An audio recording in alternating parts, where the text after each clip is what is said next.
यहाँ इस आयत मुबारक के अंदर ये फरमाया अल्लज़ीना यअकुलूना रिबा, वो लोग जो सूद खाते हैं। यानी यहाँ क्या मतलब होगा कि जो लोग सूद खाते हैं वो तो गुनाहगार हैं, जो कमाते हैं, जो लेन देन करते हैं वो गुनाहगार नहीं होंगे। अल्लामा मुफस्सिर रज़ावी रहमतुल्लाह अलैह ने इस बात को जिक्र किया है कि यहाँ खाने से मुराद कमाना ही है। वो कैसे कि जब भी बंदा कोई काम करता है, कारोबार करता है, ड्यूटी करता है, तो उससे पूछते हैं भाई कि क्यों कर रहा है, तो वो कहता है रोज़ी रोटी के लिए।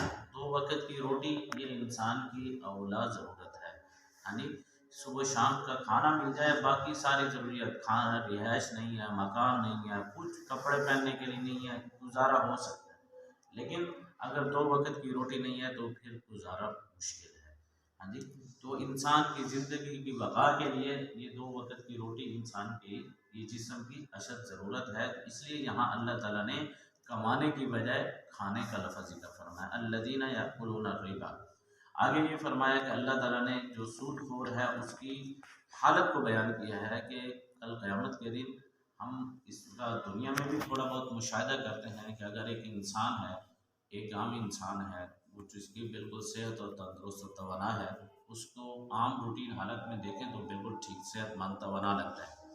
लेकिन अगर इसके बरअक्स हम देखें कि जिसको जिन्नात ने हमला कर दिया हो, जिन्नात का साया हो, तो उसके हवास बाख्ता होते हैं, वो आउट ऑफ कंट्रोल होता है।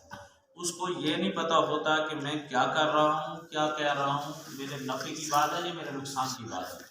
और ऐसे ही अल्लाह ताला ने फरमाया जो सूदखोर है, यानी सूद खाने वाले हैं, कल क़यामत के दिन जब मैदान माशर लगेगा तो अल्लाह के सामने उनकी हालत ऐसे होगी जैसे हवास बाख्ता हो। हाँ जी, आउट ऑफ कंट्रोल, उनको पता नहीं होगा, यानी जैसे लड़खड़ाते हुए पाँव की हालत में ऐसे रगड़ रगड़ कर क्या है रब के सामने पेश होंगे, आपके सामने पेश होंगे। ये इनको सज़ा क्यों मिलेगी? क़ालू इन्नमल बैउ मिस्लुर रिबा। इन्होंने ये इस बात को कहा कि सूद भी तिजारत की तरह है। सूद भी किसकी तरह है?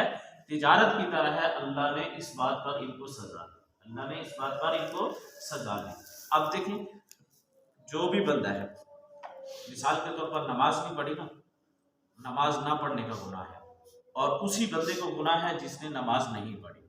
हाँ जी, लेकिन सूद एक ऐसी यानी कि गुनाह वाली गुनाह है, सूद एक ऐसा गुनाह है कि उसमें करने वाला, लेने वाला, देने वाला, खाने वाला, लिखने वाला, मामला करने वाला, कोई चीज़ लेने वाला, उसमें किसी किस्म के अंदर थोड़ा सा भी शामिल है, वो सब बराबर में गुनाह की शरीक, सब गुनाह में बराबर में शरीक। और आपके सामने जिक्र किया कि इसमें अदना दर्जा जिना के बराबर है।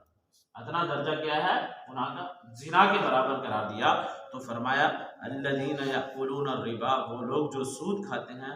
और आगे उनकी कैफियत बयान की, ला यक़ूमूना इल्ला कमा यक़ूमुल्लज़ी यतख़ब्बतहु शैतानु मिनल मस।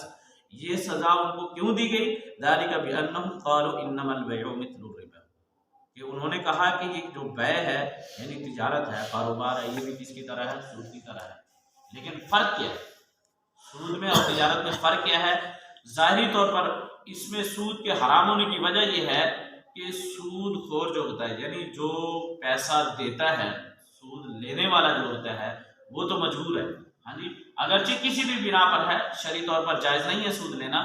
जो देने वाला है उसका सिर्फ और सिर्फ पैसा, ना उसमें उसने वक्त लगाया, ना उसने कोई मेहनत की, ना उसने कोई काम किया, किसी किस्म की उसने कोई मुशक्कत बर्दाश्त नहीं की, अपने पैसे देने की बलबूते पर उसने प्रॉफिट हासिल किया। जो उसकी रकम इंक्रीज हुई है, उसके माल से जो इंक्रीज हुई है रकम, वो सूद है, वो हराम है। वो क्या है? हराम। और सूद दो चीज़ों में, सूद के आगे सूरतें आएंगी, सूद की शक्लें आएंगी, अइम्मा कराम के अक़वाल आएंगे। सूद की जो सूरतें हैं वो दो चीज़ों में, नंबर एक उधार, नंबर एक क्या है? उधार की शक्ल में, और सूरत अजनास की शक्ल में। उधार की शक्ल में कैसे और अजनास की शक्ल में कैसे? मिसाल के तौर पर एक आदमी पैसे देता है और एक महीने के बाद, एक हफ्ते के बाद, एक साल के बाद वापसी लेता है। मिसाल के तौर पर 1 लाख रुपये देता है। लाख रुपये देने के बाद साल के बाद उसको कहता है 1,10,000 पर वापस करिए। जो 10,000 उसने लिया है, या बल्कि 1,01 रुपया भी लेता है, जो 1 रुपया उसने ऊपर लिया है, ये सूद, ये क्या है? सूद। अगली दूसरी सूरत अजनास की सूरत में, अजनास की सूरत में भी दो सूरतें आएगी फिर आगे। एक सूरत यह है कि उसमें उधार भी ना हो और उसमें कब्जा जो है वो हाथों हाथ हो, उसी वक्त कब्जा क्या है, हाथों हाथ। एक आदमी है, एक सेर गंदम के बदले में एक सेर गंदम लेता है तो ठीक है, और एक सेर गंदम के बदले में मिसाल के तौर पर आज उसने गंदम ली, एक सेर गंदम ले ली, या 20 सेर, एक मन ले लो, एक मन गंदम ली और उसने अपनी गंदम, जब उसकी गंदम आएगी, जैसे अभी आप गंदम का सीजन नहीं है, जब गंदम का सीजन आएगा उसने 1.5 मन गंदम वापस की तो ये सूद, तो ये क्या है, सूद है। या बराक्सी इसके एक मन गंदम ली और 1.5 मन चावल दिए तब भी ये सूद होगा। जब चावल का सीजन आएगा, मिसाल के तौर पर एक बंदा ये कहता है, क्यों इसमें चावल गंदम जिन्स तो तब्दील हो रही है, गंदम लेकर चावल दे रहा है, जिन्स तब्दील है, लेकिन यहाँ उधार की सूरत में हाथों हाथ कब्जा नहीं है, लिहाजा इस वजह से ये क्या होगा, सूद होगा। लिहाजा क्या होगा, सूद होगा। बात को समझे कि इधर गंदम है और इधर क्या है, चावल है। एक बंदा यहाँ चावल गंदम ले लेता है सीजन के मौके पर, गंदम के सीजन पे, वो कहता है कि जब चावल आएंगे ना, मेरे चावल मैं निकालूंगा अपनी जमीन से, तो मैं आपको 1.5 मन या 1 मन क्या कर दूंगा, गंदम चावल वापस कर दूंगा, तब भी ये क्या होगा, सूद होगा। तब भी ये क्या होगा, सूद होगा। वजह, उसकी वजह ये है कि यहाँ जिन्स तो तब्दील हो रही है, इधर गंदम है इधर चावल है, लेकिन यहाँ उधार है।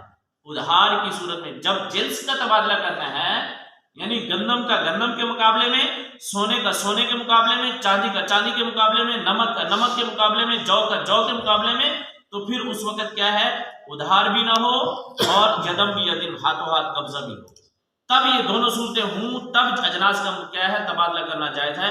अगर इन दोनों सूरतों में से कोई एक चीज भी नापीद होगी तो वो क्या है, सूद में शामिल होगी। यहाँ जिन्स का तबादला तो है, यानी अब मिसाल के तौर पर सोने को चांदी के बदले में हम बेच सकते हैं, खरीदो फरोख्त कर सकते हैं, लेकिन चांदी को सोने के बदले में खरीदो फरोख्त